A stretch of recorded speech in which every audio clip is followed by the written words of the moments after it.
E ele diz algumas coisas a respeito desse espinho na carne.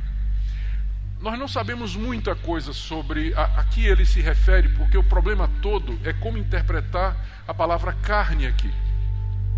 Se nós interpretarmos no seu sentido literal, como sendo o tecido que recobre o nosso corpo, então Paulo provavelmente está se referindo a uma aflição física, tipo uma doença, uma deficiência ou alguma coisa que produzisse dor física.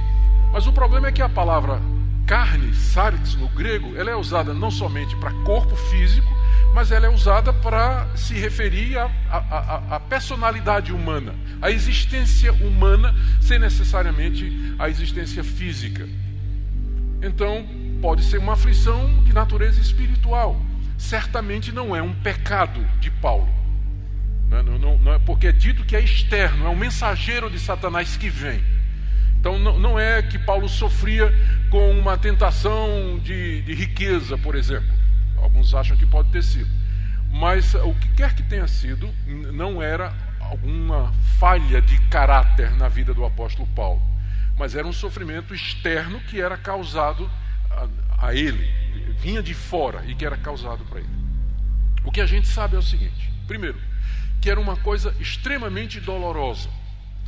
A palavra que é usada aqui para espinho é uma palavra grega, skalops, que significa também estaca.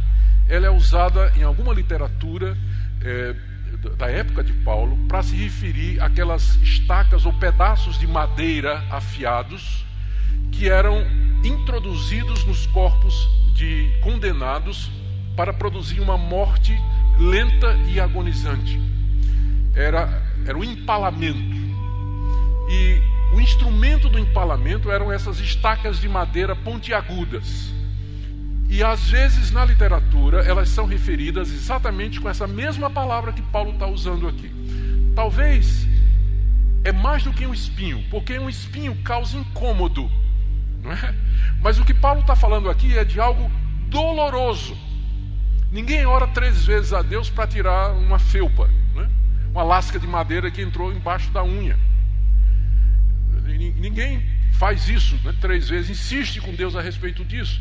Portanto, é provável que quando a gente vai ler aqui essa descrição, um espinho na carne, que Paulo, na verdade, está falando de uma estaca que lhe era cravada na carne, provocando uma dor muito intensa, um sofrimento muito intenso.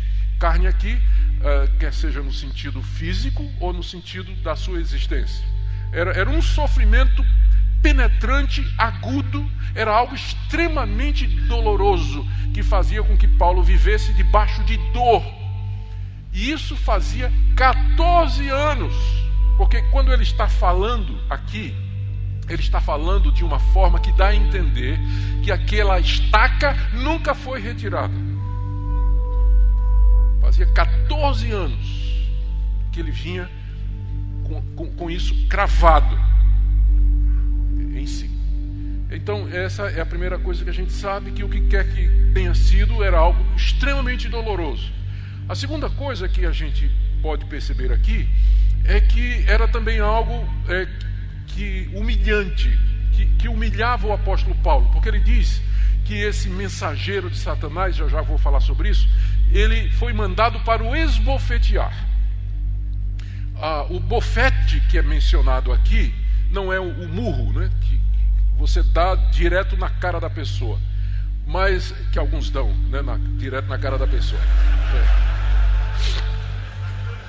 Mas é aquele tapa que você dá com as costas da mão. É um tapa de desprezo.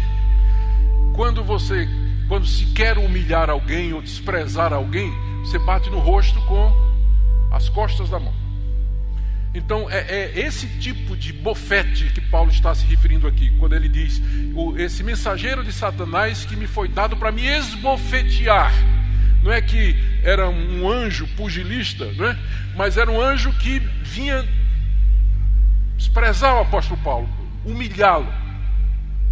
Era assim que ele se sentia com aquele espinho na carne. Algo extremamente doloroso, algo humilhante que acontecia com ele, que o deixava quebrado, por assim dizer.